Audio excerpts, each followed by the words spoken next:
ভগবান শ্রীকৃষ্ণ অ্যাকচুয়ালি গীতায় কি বলেছিলেন বা তিনি কুরুক্ষেত্রে অর্জুনকে কি বলেছিলেন। আমি অনেক সময় শুনি যে এই শ্লোকটা বহুল পরিচিত একটা শ্লোক, কর্মণ্যেবাধিকারস্তে মা ফলেষু কদাচন, কিন্তু এই শ্লোকটার বিভিন্ন ক্ষেত্রে কিন্তু ভুল ব্যাখ্যা করা হয়। তাহলে আমি কি সঠিক ব্যাখ্যাটা করতে পারবো? আমি অতটা বিদগ্ধ পণ্ডিত না বা আমি অতটা শাস্ত্রজ্ঞানী ব্যক্তিও না। যতটুকু আমি পড়েছি বা যেটুকু আমি বুঝেছি সেইটুকুই তোমাদের সাথে আলোচনা করব এই ভিডিওর মাধ্যমে। আশা করি তার সঠিক ব্যাখ্যাটা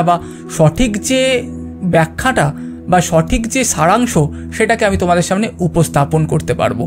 তাহলে নমস্কার, আমি সৌরভ, সোজা লোকের 19 নম্বর এপিসোডে তোমাদের সবাইকে স্বাগত। Let's begin. আমরা প্রত্যেকেই কম বেশি এই শ্লোকটা সম্বন্ধে কিন্তু জানি যে কর্মণ্যেবাধিকারস্তে মা ফলেষু কদাচন। এই শ্লোকে ভগবান কি বলেছে যে কর্ম করে যাও, ফলের চিন্তা করো না। কিন্তু ব্যাখ্যার ক্ষেত্রে কিন্তু এটাই বলা হয়। এটা কিন্তু সঠিক ব্যাখ্যা নয় যে আমি শুধু কর্মই করতে থাকবো, ফলের চিন্তা করব না, সেটা কিন্তু ভগবান বলেননি। ভগবান কথাটা এটাই বলেছেন ভগবান শ্রীকৃষ্ণ অর্জুনকে যে তোমার অধিকার শুধু কর্মের প্রতি আছে, ফলের অধিকার তোমার নেই। কারণ ফলটা তুমি জানো না, ওটা ফিউচার টেন্স, ফিউচারে কি হবে সেটা তোমার হাতে নেই। আজকের দিনে দাঁড়িয়ে কম্পিটিশনের মার্কেট, কম্পিটিটিভ এক্সাম বা পরীক্ষার এক্সাম, বিভিন্ন ক্ষেত্রে কতটা ভালো করে পড়লাম, কতটা আমি আমার এনার্জি দিলাম, কতটা অধ্যবসায় দিয়ে পরীক্ষায় পড়লাম, সেটার পরে রেজাল্ট এলো। রেজাল্ট আমাদের হাতে নেই। আমি চেষ্টা করতে পারি আমার সবটুকু দিয়ে উজাড় করতে পারি ভালো করে এক্সাম দেওয়ার জন্য, কিন্তু কি হবে রেজাল্ট সেটা আমার হাতে নেই। ভগবান যখন এই শ্লোকটি গীতায় 2য় চ্যাপ্টারে বর্ণিত আছে।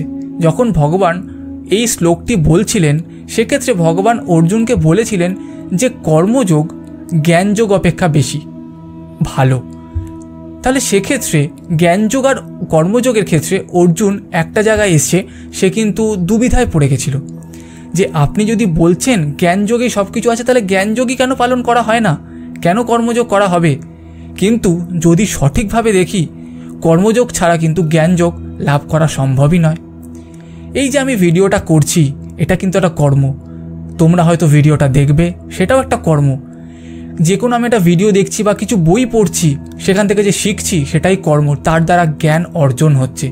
সেটাই কিন্তু কর্মযোগ আর জ্ঞানযোগ একসাথে মিললে কিন্তু আসল জ্ঞানটা তৈরি হয় বা আসল জ্ঞানার্জন হয়, যেটাই অর্জুনকে বলেছিলেন।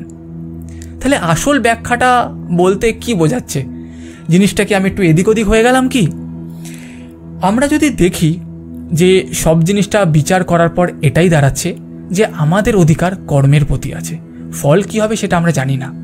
আমরা চেষ্টা করতে পারি, আমরা পরিশ্রম করতে পারি, আমরা একনিষ্ঠভাবে অধ্যবসায়ভাবে যে কোনো কাজ করতে পারি, কিন্তু কি হবে সেটা জানি না। অনেক হয়তো ভাবে আমি এতদূর চেষ্টা করলাম, এরপরই হয়তো ফল পাবো, কিন্তু সে হয়তো চিন্তা করলো না তার একটুখানি আরেকটু হলে সে হয়তো ফলটা পেত।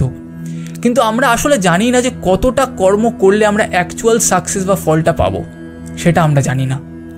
সেই জন্য কিছুক্ষণ গিয়ে বা কিছুটা কাজ করার পর সবাই হাঁপ ছেড়ে বা সেই কাজ থেকে বেরিয়ে আসে।